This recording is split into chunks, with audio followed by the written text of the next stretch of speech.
ശരീരത്തിലെ സ്വാഭാവിക പ്രതിരോധ സംവിധാനങ്ങളെക്കുറിച്ച് നാം മനസ്സിലാക്കിയില്ലേ? കൃത്രിമമായി രോഗപ്രതിരോധ ശേഷി നേടാൻ കഴിയുമോ? അതിനുള്ള മാർഗങ്ങൾ എന്തെല്ലാമാണ്? ഈ ചിത്രീകരണമൊന്ന് നോക്കൂ. മുലപ്പാൽ പോലെ തന്നെ പ്രതിരോധ കുത്തിവെപ്പും കുഞ്ഞിൻ്റെ അവകാശമാണ്. രോഗാണുക്കളെ തടയാൻ ശരീരത്തിൽ തന്നെ പ്രതിരോധ സംവിധാനമുള്ളപ്പോൾ പിന്നെന്തിനാണ് പ്രതിരോധ കുത്തിവെപ്പ് എടുക്കുന്നത് എന്നാണ് ഒരു കുട്ടിയുടെ സംശയം. എന്താണ് പ്രതിരോധ കുത്തിവെപ്പ്? എഡ്വേർഡ് ജെന്നർ എന്ന ഇംഗ്ലീഷ് ഡോക്ടർ ആണ് ആധുനിക പ്രതിരോധ കുത്തിവെപ്പിന് തുടക്കം കുറിച്ചത്. ഗോവസൂര്യ രോഗം ബാധിച്ചവർക്ക് വസൂര്യ രോഗം ബാധിക്കുന്നില്ല എന്ന് അദ്ദേഹം നിരീക്ഷിച്ചു. അദ്ദേഹം 8 വയസ്സുള്ള ഒരു ആൺകുട്ടിയിൽ ഗോവസൂര്യ രോഗിയിൽ നിന്നുള്ള പഴുപ്പ് കുത്തിവെച്ചു. ആ കുട്ടിക്ക് ഗോവസൂര്യ രോഗം ഉണ്ടാവുകയും രോഗം ഭേദമാകുകയും ചെയ്തു. 2 മാസത്തിനു ശേഷം അദ്ദേഹം ആ കുട്ടിയിൽ ഒരു വസൂരി രോഗിയിൽ നിന്നുള്ള പഴുപ്പ് കുത്തിവെച്ചു. ആ കുട്ടിക്ക് വസൂരി രോഗം ഉണ്ടായില്ല. ജെന്നറുടെ ഗോവസൂരി പ്രയോഗത്തെ അനുസ്മരിച്ച് പശു എന്നർത്ഥം വരുന്ന ലാറ്റിൻ വാക്കായ വാക്കയിൽ നിന്നാണ് പ്രതിരോധ പ്രവർത്തനങ്ങൾക്ക് വാക്സിനേഷൻ എന്ന പേര് കിട്ടിയത്. രോഗാണുക്കൾ ശരീരത്തിൽ പ്രവേശിക്കുമ്പോൾ പ്രതിരോധ പ്രവർത്തനങ്ങൾക്ക് കാലതാമസം സംഭവിച്ചാൽ രോഗാണുക്കൾ പെരുകുകയും വ്യാപിക്കുകയും ചെയ്യുന്നു. രോഗാണുവിൻ്റെ ആക്രമണം മുന്നിൽ കണ്ട് പ്രതിരോധ കോശങ്ങളെ സജ്ജമാക്കി വയ്ക്കാനുള്ള കൃത്രിമ മാർഗമാണ് പ്രതിരോധവൽക്കരണം. കൃത്രിമ പ്രതിരോധവൽക്കരണത്തിനായി ഉപയോഗിക്കുന്ന വസ്തുക്കളാണ് വാക്സിനുകൾ. ജീവനുള്ളതോ മൃതമാക്കപ്പെട്ടതോ നിർവീര്യമാക്കപ്പെട്ടതോ ആയ രോഗാണുക്കൾ, നിർവീര്യമാക്കപ്പെട്ട വിഷവസ്തുക്കൾ, രോഗകാരികളുടെ കോശഭാഗങ്ങൾ എന്നിവയിൽ ഏതെങ്കിലും ആയിരിക്കും ഓരോ വാക്സിനുകളിലെയും ഘടകങ്ങൾ. ഇവ ശരീരത്തിലെ പ്രതിരോധ പ്രവർത്തനങ്ങളെ ഉത്തേജിപ്പിക്കുന്ന ആൻറ്റിജനുകളായി പ്രവർത്തിക്കുന്നു. ഇവയ്ക്കെതിരെ ശരീരത്തിൽ ആൻറ്റിബോഡികൾ നിർമ്മിക്കപ്പെടുന്നു. ഈ ആൻറ്റിബോഡികൾ നിലനിൽക്കുകയും ഭാവിയിൽ ഇതേ രോഗത്തിന് കാരണമായ രോഗാണുക്കളിൽ നിന്ന് ശരീരത്തെ സംരക്ഷിക്കുകയും ചെയ്യുന്നു. ജനനം മുതൽ വളർച്ചയുടെ വിവിധ ഘട്ടങ്ങളിൽ നൽകുന്ന വാക്സിനുകളെ സംബന്ധിക്കുന്ന വിവരങ്ങൾ ഉൾക്കൊള്ളുന്ന ദേശീയ പ്രതിരോധവൽക്കരണ പട്ടിക ശേഖരിക്കൂ. അതിലെ വിവരങ്ങൾ വിശകലനം ചെയ്താൽ വാക്സിനുകളെ സംബന്ധിച്ച് നിങ്ങൾക്ക് കൂടുതൽ വിവരങ്ങൾ മനസ്സിലാക്കാൻ കഴിയും. ചില രോഗങ്ങളും അവയുടെ വാക്സിനുകളെയും കുറിച്ച് നമുക്ക് പരിചയപ്പെടാം. BCG വാക്സിൻ ക്ഷയരോഗത്തിനാണ് ഉപയോഗിക്കുന്നത്. OPV വാക്സിൻ പോളിയോ രോഗത്തിന് ഉപയോഗിക്കുന്നു. പെൻറ്റാവാലൻ്റ് വാക്സിൻ ഡിഫ്തീരിയ, വില്ലൻ ചുമ, ടെറ്റനസ്, മഞ്ഞപ്പിത്തം എന്നിവയ്ക്ക് ഉപയോഗിക്കുന്നു. MMR വാക്സിൻ മീസിൽസ്, മന്ത്, 5-ാം പനി എന്നിവയ്ക്ക് ഉപയോഗിക്കുന്നു. TT ടെറ്റനസ് ടോക്സിൻ മുറിവിലൂടെയുള്ള അണുബാധയ്ക്ക് ഉപയോഗിക്കുന്നു. ഈ വാക്സിനുകൾ നമ്മുടെ ശരീരത്തിലേക്ക് ആദ്യം തന്നെ കുത്തിവെച്ചിട്ടുണ്ടെങ്കിൽ ഇത്തരം രോഗങ്ങൾ നമ്മുടെ ശരീരത്തെ കീഴ്പ്പെടുത്തുന്നതിനെ തടയാൻ നമുക്ക് സാധിക്കും. രോഗമുണ്ടാകുമ്പോൾ ചികിത്സ നേടിയില്ലെങ്കിൽ എന്ത് സംഭവിക്കും? ചികിത്സ അവസാനത്തെ ഒരു പ്രതിരോധമാണ്. അതും നാം ചെയ്തില്ലെങ്കിൽ അത് മാരകമായ അസുഖങ്ങൾക്കും പിന്നീട് നമ്മുടെ ആരോഗ്യം ക്ഷയിക്കാനും മരണത്തിലേക്ക് തന്നെ എത്തിപ്പെടാനും കാരണമാകും. നാം ആശ്രയിക്കുന്ന വിവിധ ചികിത്സാ രീതികൾ ഏതൊക്കെയാണ്? ആയുർവേദം, സിദ്ധവൈദ്യം, യുനാനി, പ്രകൃതി ചികിത്സ, അലോപ്പതി, ഹോമിയോ എന്നിവയെല്ലാം നാം ആശ്രയിക്കുന്ന ചികിത്സാ രീതികളാണ്. ആയുർവേദം ഇന്ത്യയുടെ സ്വന്തമാണ്. ഇന്ത്യയിൽ ഉദയം ചെയ്ത ലോക പ്രശസ്തമായ ചികിത്സാ രീതിയാണ് ആയുർവേദം. നമ്മുടെ ശരീരത്തെ ആരോഗ്യത്തോടു കൂടിയും കാര്യക്ഷമതയോടു കൂടിയും നിലനിർത്തി കൊണ്ടുപോകണമെങ്കിൽ നമ്മൾ പ്രകൃതിയുമായി ഇണങ്ങി ജീവിക്കേണ്ടത് അത്യന്താപേക്ഷിതമാണ്. ആയുർവേദത്തിൽ സസ്യജന്തുജന്യമായ വസ്തുക്കൾ ഔഷധങ്ങളായി ഉപയോഗിക്കുന്നു. കേരളത്തിലെ ഏറ്റവും പ്രശസ്തമായ ആയുർവേദ ചികിത്സാ കേന്ദ്രമായ കോട്ടക്കൽ ആര്യവൈദ്യശാല ലോകത്തിൻ്റെ തന്നെ വിവിധ ഭാഗങ്ങളിൽ വളരെയധികം പ്രശസ്തി ആർജിച്ചതാണ്. ലോകത്തിൻ്റെ വിവിധ ഭാഗങ്ങളിൽ അതത് പ്രദേശത്തെ ജീവിത രീതി, സംസ്കാരം, ലഭ്യമായ പ്രകൃതി വിഭവങ്ങൾ എന്നിവയ്ക്ക് അനുസൃതമായ ചികിത്സാ രീതികൾ രൂപപ്പെട്ടിട്ടുണ്ട്.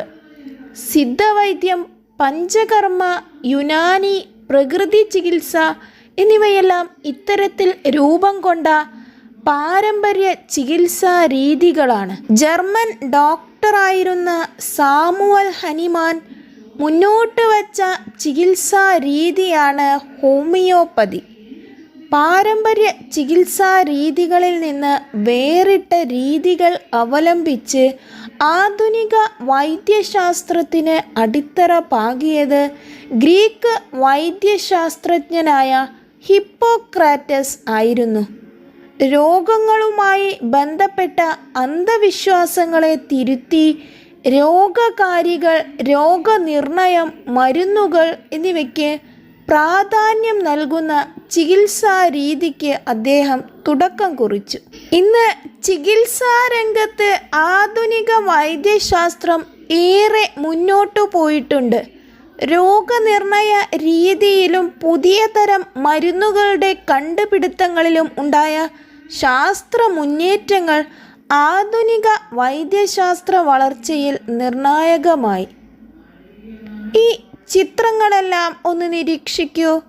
വിവിധ തരം രോഗനിർണയോപകരണങ്ങളാണ് ഇവ. രോഗങ്ങൾ ഏതൊക്കെയാണെന്ന് ഇവ നിർണയിക്കും. നിങ്ങൾക്ക് പരിചിതമായ ഉപകരണങ്ങളല്ലേ ഇത്? സ്റ്റെതസ്കോപ്പ്, തെർമോമീറ്റർ, സ്ഫിഗ്മോമാനോമീറ്റർ ഇവയെല്ലാം നിങ്ങൾ മുൻപ് പഠിച്ചു കഴിഞ്ഞതാണല്ലോ. ചില ഉപകരണങ്ങളെയും അവയുടെ ഉപയോഗത്തെയും കുറിച്ച് നമുക്കൊരു പട്ടിക വിശകലനം ചെയ്യാം. ഇലക്ട്രോ എൻസഫലോഗ്രാം മസ്തിഷ്കത്തിലെ വൈദ്യുത തരംഗങ്ങളെ രേഖപ്പെടുത്താൻ ഉപയോഗിക്കുന്നു. ഇലക്ട്രോ കാർഡിയോഗ്രാം ഹൃദയപേശിയിലെ വൈദ്യുത തരംഗങ്ങളെ രേഖപ്പെടുത്താൻ ഉപയോഗിക്കുന്നു.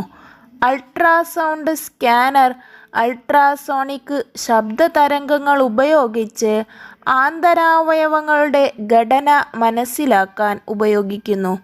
CT സ്കാനർ അഥവാ കമ്പ്യൂട്ടഡ് ടോമോഗ്രഫി സ്കാനർ എക്സ്റേയുടെയും കമ്പ്യൂട്ടറിൻ്റെയും സഹായത്തോടെ ആന്തരാവയവങ്ങളുടെ ത്രിമാന ദൃശ്യങ്ങൾ ലഭ്യമാക്കാൻ ഉപയോഗിക്കുന്നു. MRI scanner magnetic resonance imaging scanner ആന്തരാവയവങ്ങളുടെ ത്രിമാന ദൃശ്യങ്ങൾ ലഭ്യമാക്കാൻ ഉപയോഗിക്കുന്നു. ലബോറട്ടറി പരിശോധനകൾ രോഗനിർണയത്തിന് ഉപകരിക്കുന്നു.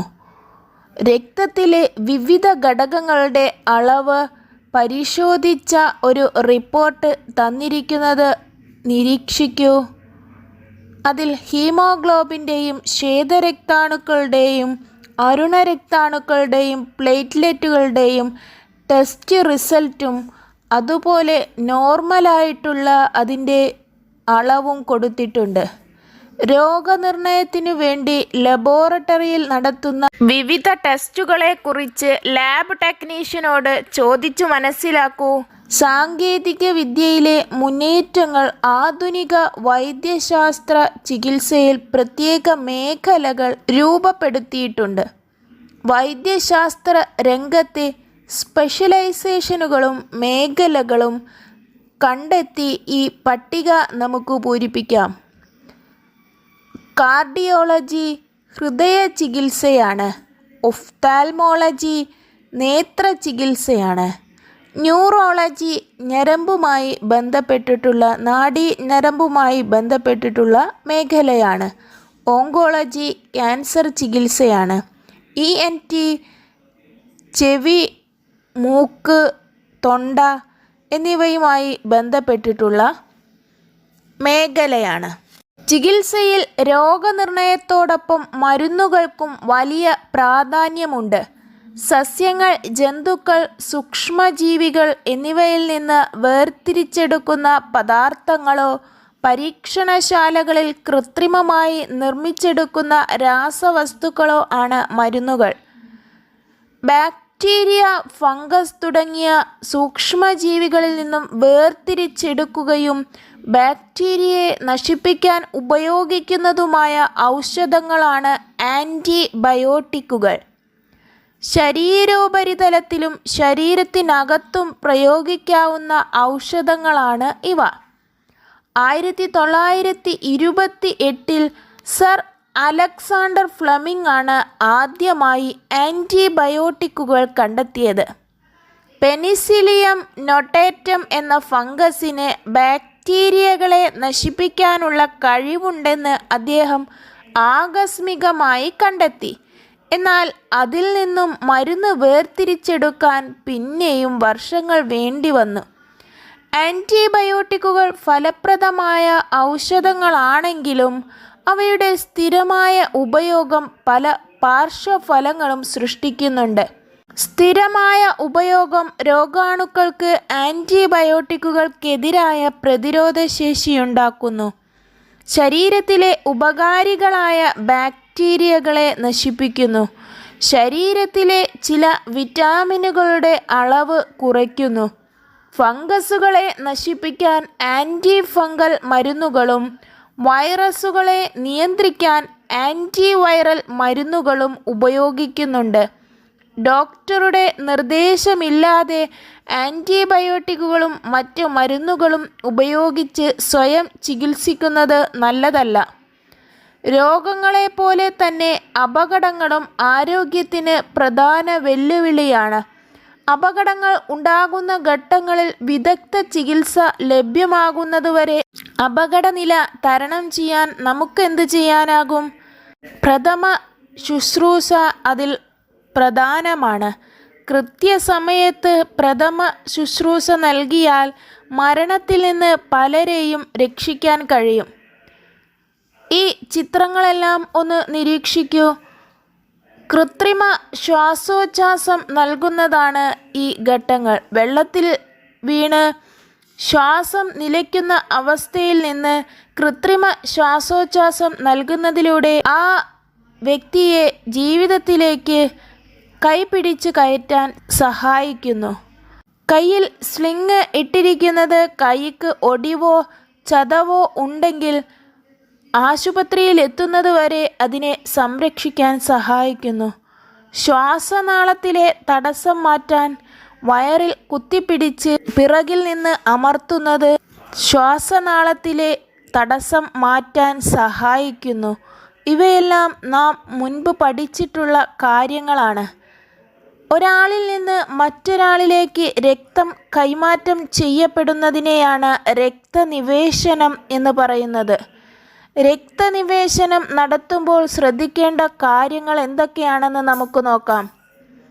ഒരു ബ്ലഡ് ബാങ്കിൽ പ്രദർശിപ്പിച്ചിരിക്കുന്ന നിർദ്ദേശങ്ങളാണ് ഇവയെല്ലാം. 18-നും 60-നും ഇടയിൽ പ്രായമുള്ളവർക്ക് രക്തം ദാനം ചെയ്യാം. 3 മാസത്തിലൊരിക്കൽ രക്തം ദാനം ചെയ്യാം. രക്തദാനം ദാതാവിന് യാതൊരു ആരോഗ്യ പ്രശ്നവും ഉണ്ടാക്കുന്നില്ല. ഗർഭിണികൾ, മുലയൂട്ടുന്ന അമ്മമാർ എന്നിവർ രക്തം ദാനം ചെയ്യരുത്. രക്തത്തിലൂടെ പകരുന്ന രോഗമുള്ളവർ രക്തം ദാനം ചെയ്യരുത്. ഒരാൾക്ക് എല്ലാവരുടെയും രക്തം സ്വീകരിക്കാമോ? അതിന് കഴിയില്ല. രക്തനിവേശനത്തിന് രക്തഗ്രൂപ്പുകൾ പരിശോധിക്കുന്നത് എന്തിനായിരിക്കും?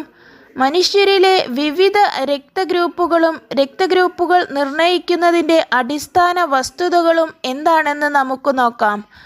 വിവിധ രക്തഗ്രൂപ്പുകളായിട്ടുള്ളത് A, B, AB-O.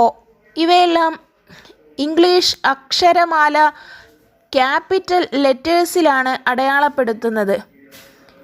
A രക്തഗ്രൂപ്പിൻ്റെ ആൻറ്റിജനായിട്ടുള്ളതും A തന്നെയാണ്. അതിൻ്റെ ആൻറ്റിബോഡി ബി ആണ്. സ്മോൾ ലെറ്റർ ബിയിലാണ് അടയാളപ്പെടുത്തുക. അതുപോലെ രക്തഗ്രൂപ്പ് ബിയുടെ ആൻറ്റിജൻ ബിയും ആൻറ്റിബോഡി എയുമാണ്.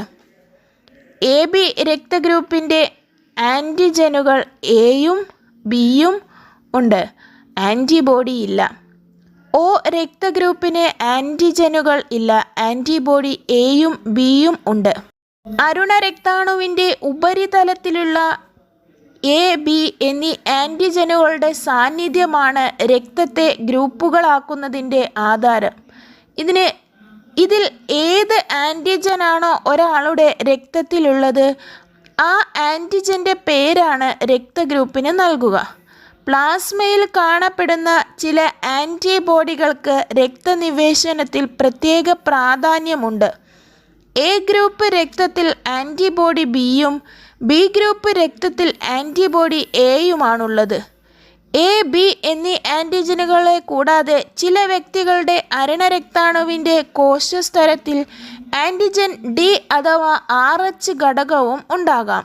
RH ഘടകം ഉള്ള രക്തഗ്രൂപ്പുകൾ പോസിറ്റീവ് എന്നും ഇല്ലാത്തവ നെഗറ്റീവ് എന്നും അറിയപ്പെടുന്നു. ഒരാളുടെ രക്തത്തിൽ സ്വാഭാവികമായി കാണപ്പെടാത്ത ആൻറ്റിജനുകൾ എത്തിയാൽ അത് പ്രതിരോധ പ്രവർത്തനത്തെ ഉത്തേജിപ്പിക്കുന്നു. അനുയോജ്യമല്ലാത്ത രക്തം സ്വീകരിക്കുമ്പോൾ ദാതാവിൻ്റെ രക്തത്തിലെ ആൻറ്റിജനും സ്വീകർത്താവിൻ്റെ രക്തത്തിലെ ആൻറ്റിബോഡിയും തമ്മിൽ പ്രതിപ്രവർത്തിച്ച് രക്തക്കട്ട രൂപപ്പെടുന്നു. അതുകൊണ്ട് എല്ലാവർക്കും എല്ലാ ഗ്രൂപ്പ് രക്തവും സ്വീകരിക്കാൻ കഴിയില്ല. അടുത്തത് സസ്യങ്ങളിലെ രോഗപ്രതിരോധ മാർഗങ്ങളാണ്. ജന്തുക്കളിലെന്ന പോലെ രോഗാണുക്കൾ ഉള്ളിലേക്ക് കടക്കുന്നത് തടയാനും ഉള്ളിലെത്തുന്നവയെ നേരിടാനുമുള്ള സംവിധാനങ്ങൾ സസ്യങ്ങളിലുമുണ്ട്. ഘടനാപരവും ജൈവരാസപരവുമായ മാർഗങ്ങൾ വഴിയാണ് സസ്യങ്ങൾ പ്രതിരോധം സാധ്യമാക്കുന്നത്. ഇലകളിലൂടെയുള്ള രോഗാണു പ്രവേശനത്തെ മെഴുക് ആവരണം, ക്യൂട്ടിക്കിൾ എന്നിവ തടയുന്നു. പുറംതൊലി ഉള്ളിലുള്ള കോശങ്ങളെ നേരിട്ടുള്ള രോഗാണു സമ്പർക്കത്തിൽ നിന്നും സംരക്ഷിക്കുന്നു. കോശഭിത്തി സുസജ്ജമായ പ്രതിരോധ കവചമാണ്. ലിഗ്നിൻ, ക്യൂട്ടിൻ, സ്യൂബറിൻ എന്നീ രാസഘടകങ്ങൾ കോശഭിത്തിക്ക് ദൃഢത നൽകുന്നു. കോശഭിത്തിയിൽ രൂപപ്പെടുന്ന കാലോസ് എന്ന പോളിസാക്കറൈഡ് കോശഭിത്തി മറികടന്നെത്തുന്ന രോഗാണുക്കൾ കോശസ്തരത്തിലൂടെ പ്രവേശിക്കുന്നത് തടയുന്നു. നാം പഠിച്ച ഈ സസ്യങ്ങളിലെ പ്രതിരോധ മാർഗങ്ങൾ ഉൾപ്പെടുത്തി ഈ ചിത്രീകരണം ഒന്ന് പൂർത്തിയാക്കൂ. ഉചിതമായ രീതിയിൽ പൂർത്തീകരിക്കാൻ മറക്കരുതേ. ശരീരത്തിൻ്റെ സുസ്ഥിതി ബാഹ്യ പരിസരത്തിൻ്റെ സുസ്ഥിതിയെയും ആശ്രയിച്ചിരിക്കുന്നു. ശരീരത്തിൻ്റെ പ്രതിരോധ സംവിധാനങ്ങൾ സുസജ്ജമായി പ്രവർത്തിക്കുന്നതുപോലെ പരിസരത്തെ രോഗത്തിലാഴ്ത്തുന്ന ഘടകങ്ങൾക്കെതിരായ പ്രതിരോധവും സൃഷ്ടിക്കാൻ നാം ബാധ്യസ്ഥരാണ്.